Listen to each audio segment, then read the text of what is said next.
CL, plataforma para administradores de condominios, corredora de seguros, control de acceso para tu edificio y más. Presenta Clave Morse. Ahora, en la 92.9 te entregamos la información y el análisis de los principales hechos que mueven los mercados financieros de Chile y el mundo. Clave Morse. Decodificamos los conceptos económicos para el ciudadano de hoy. Daniel Fajardo, Diego Uribe y Felipe Reyes analizan la actualidad económica y sus conexiones con la política, el medio ambiente, la tecnología y más. Bienvenidos a Clave Morse. 9:03 de la mañana de este lunes 8 de julio, con harto frío. En realidad todos los programas de radio de este momento en Santiago, de esta radio y otras, han comentado el frío. Así que vale la pena comentarlo, Victoria, ¿no? Creo que todas las personas saben el frío que hacemos. Hace mucho frío. Bienvenida, Victoria Paz, de nuevo. Diego Uribe, desde México, ¿cómo estás? Bien, ¿cómo están ustedes? Bien, aquí con frío. Parece. Sí, está muy helado. Bueno, les comento que antes de empezar el programa nos pueden seguir en las redes sociales, en X, en Instagram, a través de LinkedIn, por YouTube, en vivo este programa, además ver los videos después y por supuesto en el clásico Spotify y en nuestro dial FM 92.9. Vamos a saludar entonces a nuestros auspiciadores. ¿Estás buscando una nueva administración para tu edificio? Entra a administradoreschile.cl, la base de datos de administradores de edificios y condominios más grande a lo largo del país, capacitados con el uso de la plataforma para administradores Comunidad Feliz y con conocimientos de la nueva ley de copropiedad 21.442. Vamos a tener que, yo creo, van a tener que venir ellos un día al programa a explicar bien. Estaría bueno, sí. Sí, explicar bien y cómo la tecnología además ayuda a administrar esa ley. Entra a administradoreschile.cl, llena el formulario y te enviaremos gratis 3 opciones de administradores de edificios para que tú elijas la que más te acomoda. Una comunidad bien administrada es una comunidad feliz. Bien, y yo te cuento que en IDMAX impulsamos y damos vida a un futuro con empresas y negocios relevantes para el mundo. Somos una consultora de negocios que piensa sin límites para impactar el futuro de cada empresa. Transformamos el presente para impactar el futuro.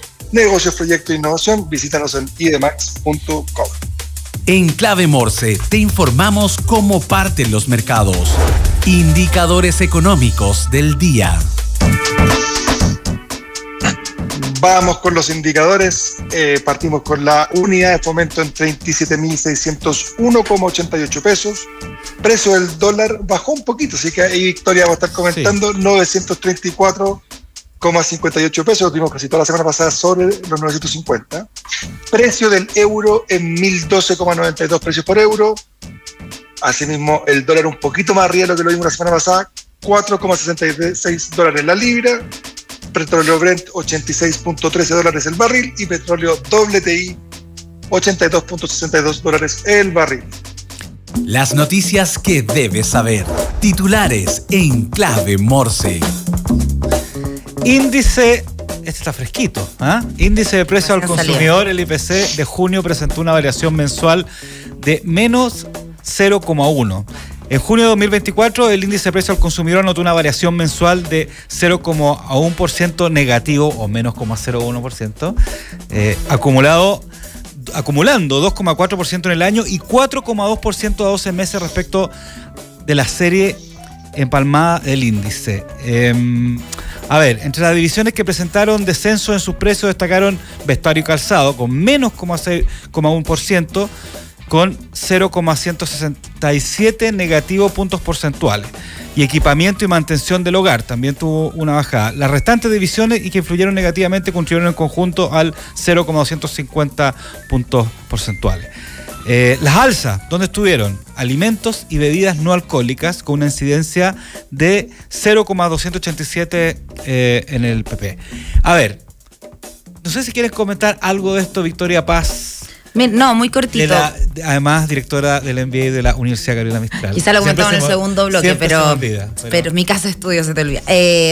Pero, ¿por qué solo comentar que has visto que las personas siempre te dicen, a uno le dicen, oye, pero los meses que baja la inflación, yo no siento esa baja. Claro. ¿Y qué es lo que pasa? Efectivamente, destacar que la división de alimentos y bebidas no alcohólicas no baja, es la que sube 1,3%, y eso es lo que uno ve en el día a día probablemente, si uno sigue yendo al supermercado y sigue saliéndole muy caro. Entonces, ¿por qué? Porque esa división no está bajando. Lo que sí vimos bajar, por ejemplo, es el mes pasado gasolinas, porque el mes pasado bajó, este jueves que recién pasó subieron, claro, pero ya estábamos en julio. Pero si recordamos, en junio tuvimos unas bajas de la gasolina. Entonces eso se refleja en este IPC, entre otras cosas, y en el fondo son esas, por el dólar, y quizá este julio vamos a ver de nuevo un alza en el IPC. No alcancé a calcular cuánto va a bajar la UF con un IPC de menos 0,1%, pero también poquito. Para las personas es un poquito, pero todo sirve, siempre todo suma. Así que algo va a bajar la UF desde el 9 de julio hasta el 9 de agosto, con esta baja de menos 0,1 en el IPC. No nos levantemos más porque eso lo vamos a ver en el segundo bloque, okay, ¿no es cierto?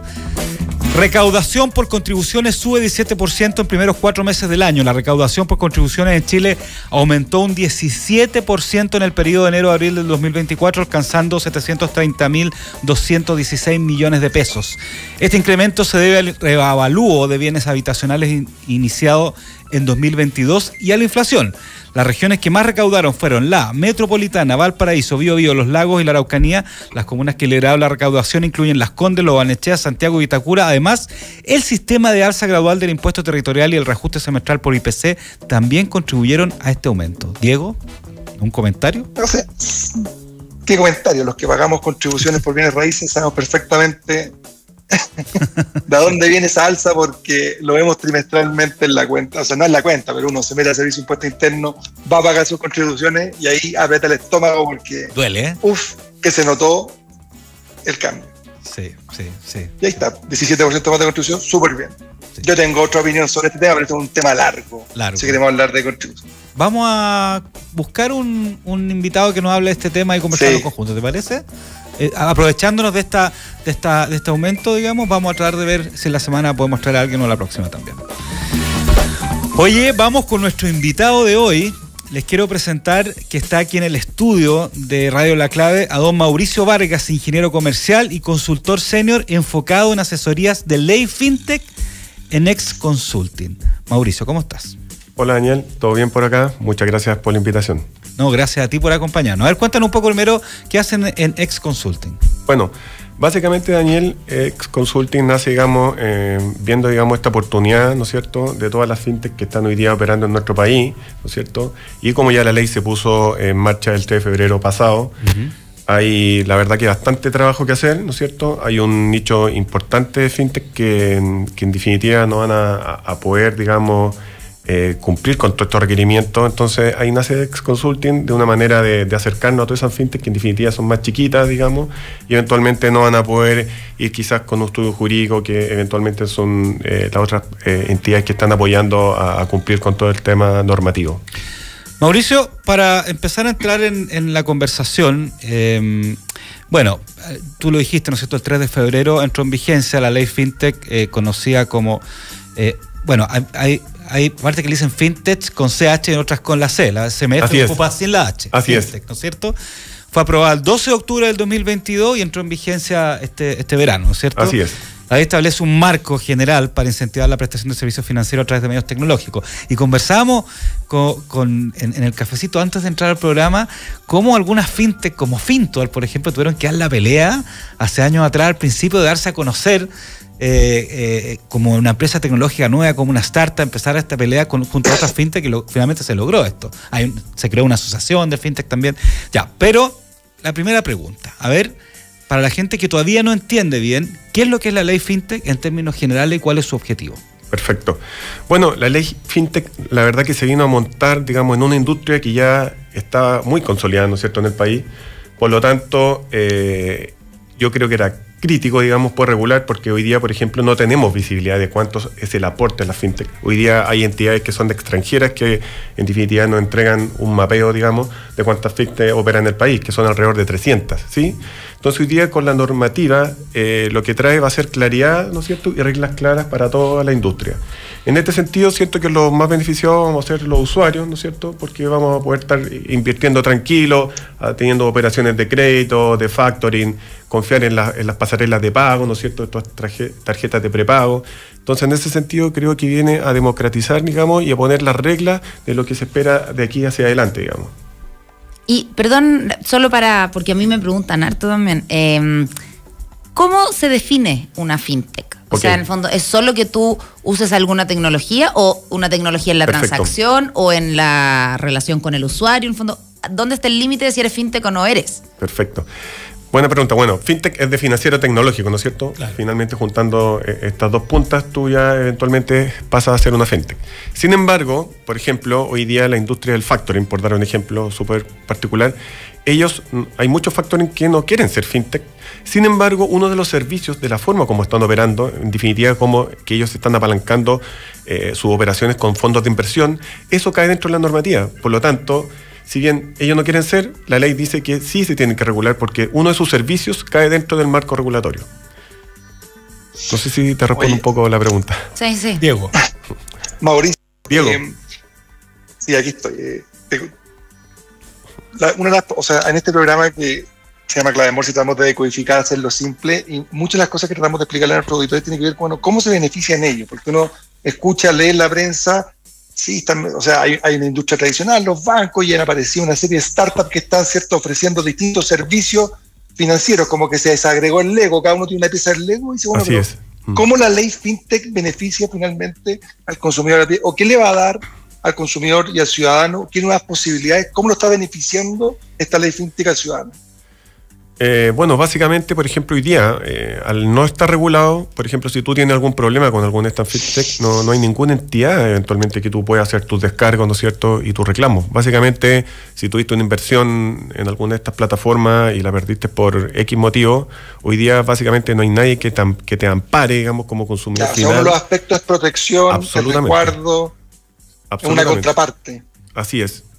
Lo que yo entiendo ahí es que, en el fondo, cuando las instituciones están reguladas por la CMF, se les exige muchas cosas que hacen que te protejan, más allá de reclamar. En el fondo, por ejemplo, un banco o una institución financiera tiene que tener cierto capital líquido porque no puede, en el fondo, gastar más o tener invertido más de cierto monto, tiene ratios que tiene que cumplir. Entonces, en el fondo, al incluir a las fintech en esa regulación, también estás protegiendo porque al final tiene mucho más como cortapisos antes de, en el fondo, arriesgar todo tu capital o el de sus contribuyentes y tiene que tener mucho más cuidado. Entonces pasa a ser como la misma regulación, no exactamente igual, pero que tienen los bancos. O sea, que en el fondo te piden papeles, te piden ratios, te piden ciertos porcentajes de liquidez, de garantía.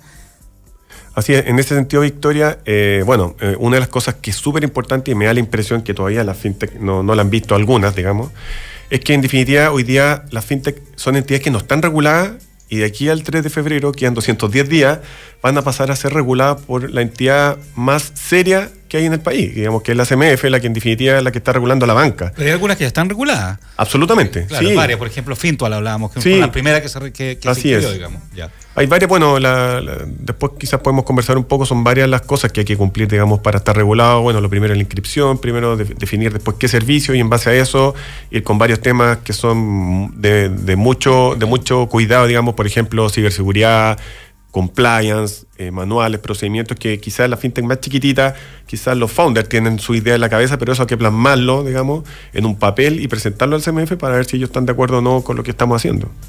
Oye, yo quería irme a otro punto para entenderlo aún más bien, aunque ya está claro, ¿no es cierto? Pero una fintech hoy en día es una empresa que tiene estos servicios, ¿no es cierto? Que algunas veces compite con la banca tradicional, pero también las fintech le prestan servicios a la banca. Así es. Entonces, ahí, ¿cuál es la diferencia, por ejemplo, entre una fintech que le presta servicio a la banca o al sistema financiero tradicional y una empresa tecnológica conocida, ¿no es cierto? Como, no sé, estoy diciendo nombre, ¿no?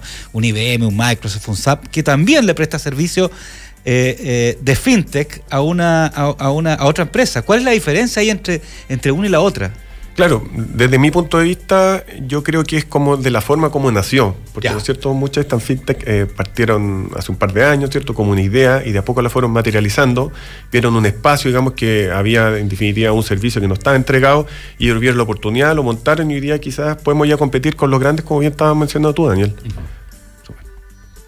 Oye, también ahí, bueno, recordar siempre, porque como efectivamente decía Diego, clave Morse, en la CMF, como están las fintech tan activas y en el fondo está tanto en la web que a las personas le aparecen plataformas de inversión, en la CMF, si tú te metes en cmfchile.cl, que es la Comisión del Mercado Financiero, tú puedes buscar la institución. Así es. Y ver que esté regulada, porque y la otra vez salía un listado de la CMF, eran aproximadamente 118 páginas fraudulentas, que en el fondo de repente le cambian el nombre o derechamente no existen y las personas han perdido mucha plata metiendo sus inversiones ahí. Entonces, yo creo que es muy importante siempre recordar que la CMF es una institución que es chilena, es la que resguarda el mercado financiero para que cumpla con las obligaciones con la ciudadanía, en el fondo, y revisar ahí si con lo que estás trabajando, con la fintech que estás haciendo la inversión, si es que está ahí. Y si no, al menos que lo sepas. En el fondo, que tengas claro que estás en una institución no regulada y lo que significa eso. Súper buen punto, Victoria. Yo me acuerdo de una de las reuniones que tuve con Claudia Sotelo, que es la que está dirigiendo, digamos, todo el tema de la implementación de la ley FinTech.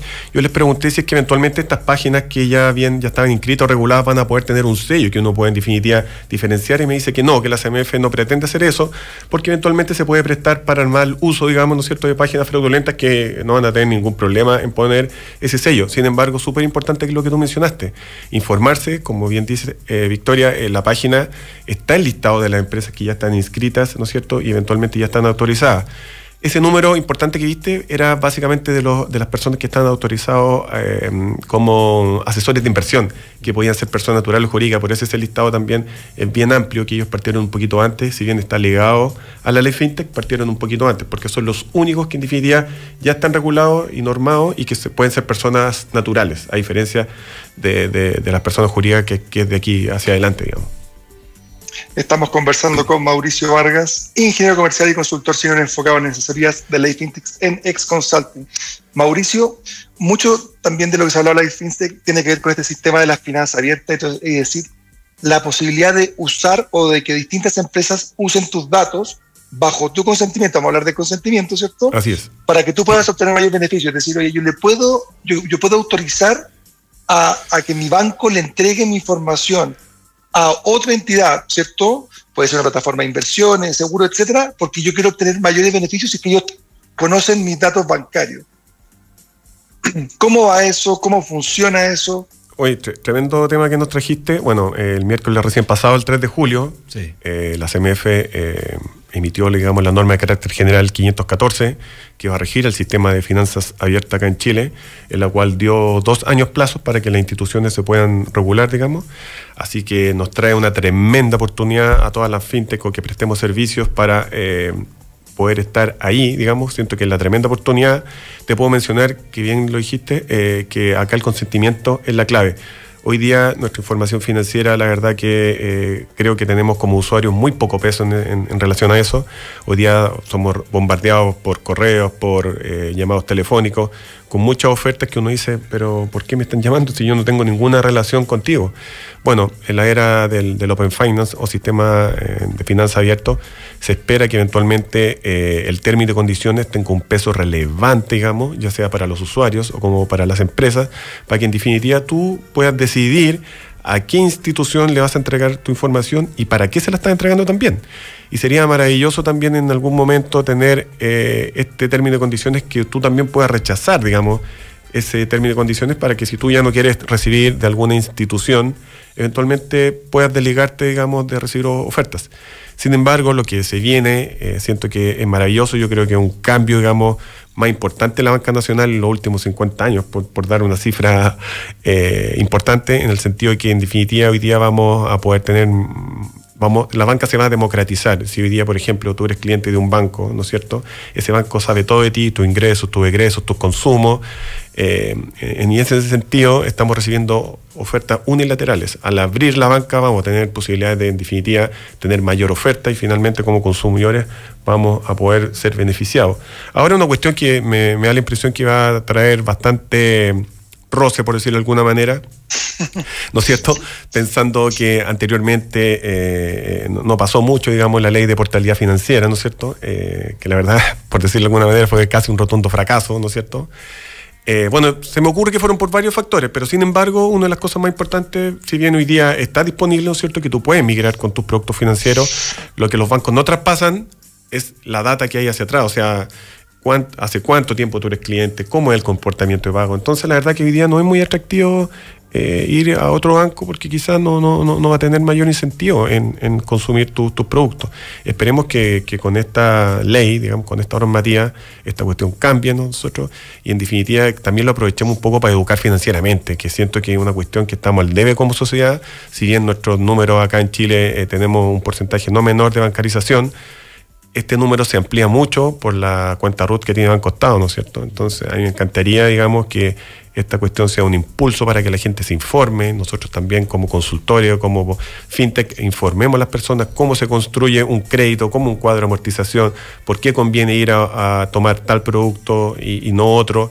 Entonces yo creo que tenemos la tremenda oportunidad, espero que los bancos sean flexibles, ¿no es cierto?, y estén dispuestos, porque obviamente son los que primero van a poner alguna barrera, digamos, para todo lo que se viene. Sí, bueno, de hecho justamente iba a comentar que en una entrevista con el Diario Financiero, José Manuel Mena, presidente de la Asociación de Bancos, ¿no es cierto?, esbozó varias más que críticas, preocupaciones, ¿no es cierto?, con respecto a este tema de la finanza abierta, que espera que, aquí estoy leyendo algunas citas, nos interesa que sea un proceso que permita efectivamente a los clientes, personas jurídicas naturales, tener mejores posibilidades, ¿no es cierto?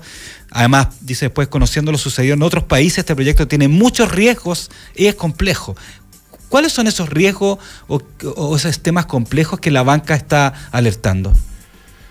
O sea, desde un punto de vista tecnológico, hoy día lo que va a liderar, digamos, este cambio son las APIs, ¿no es cierto? Que básicamente es intercambio de información que debería ser muy seguro y de manera estándar. ¿Qué es lo que es la API? Para que lo entiendan también los que nos están escuchando. La API, en términos prácticos, digamos, yo no soy TI, sin embargo, entiendo que una API es una conexión, digamos, que tú puedes tener dos plataformas o dos software distintos y una API, un enchufe, digamos, de conexión que conversan, ¿no es cierto? Hay manuales, se entienden y por lo tanto tú puedes tener una respuesta, digamos, sin tener el mismo software, por decirlo de alguna manera.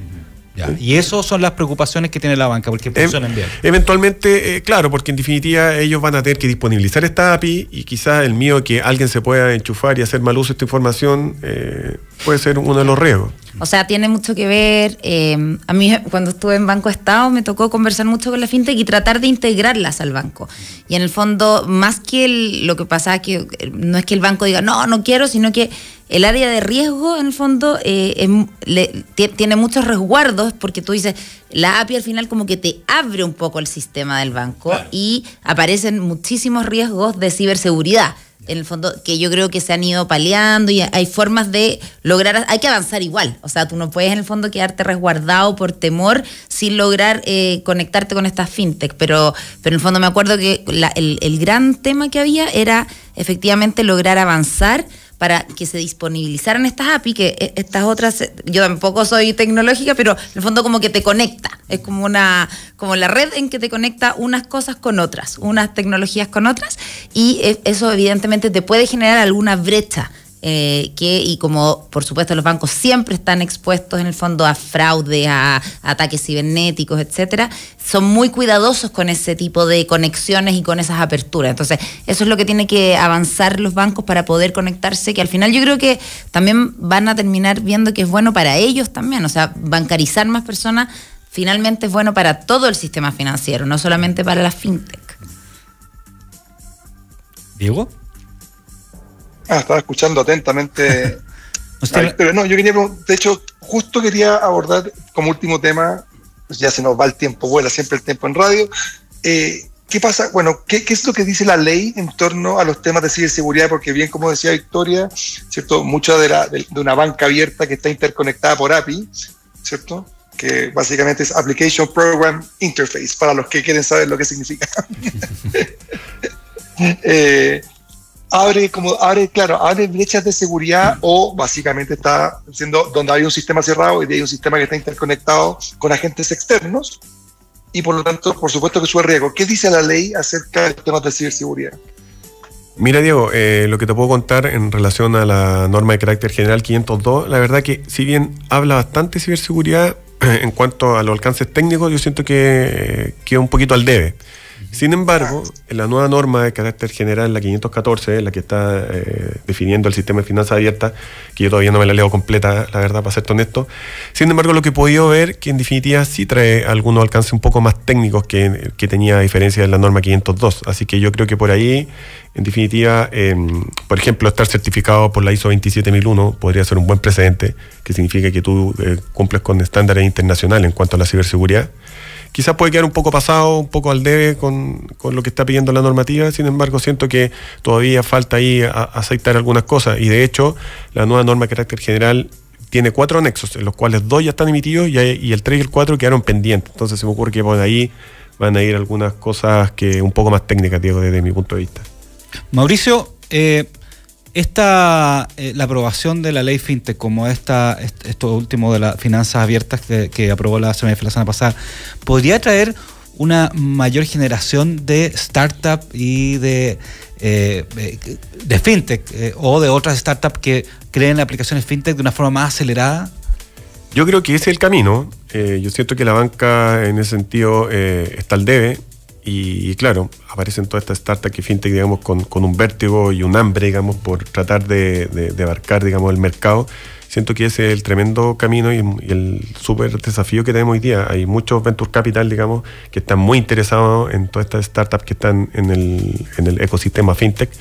Y siento que va a tener que forzar a la banca, en definitiva, a ponerse un poco más las pilas. Sin embargo, hoy día hay muchos bancos son consumidores de muchas fintech en cuanto a muchos servicios, conexiones API o hasta mismo web scraping, digamos, que va a buscar data fidedigna de los clientes. Entonces siento que es el camino. Para los bancos les sale mucho más barato, ¿no es cierto?, que otros se metan en el tema. Sin embargo, se van a tener que poner las pilas en cuanto a cómo disponibilizar esta API, digamos, para que esta cuestión parta ya. La CMF dio 24 meses, parece mucho tiempo. Sin embargo, cuando se está poniendo en marcha todo, la verdad que se hace muy, muy corto este tiempo. Mauricio Vargas, ingeniero comercial y consultor senior enfocado en asesorías de ley FinTech en X Consulting. Muchas gracias por acompañarnos en Clave Morse. No, muchas gracias a usted por la invitación. Yo feliz. Si ustedes quieren conversar de cualquier tema relacionado a la FinTech, agradecido del espacio. Así que un abrazo a cada uno de ustedes. Un abrazo. Gracias. Bueno, nos vamos al espacio comercial y a la vuelta, junto a Diego y Victoria, vamos a analizar qué viene para la semana en términos de economía. Prepárense.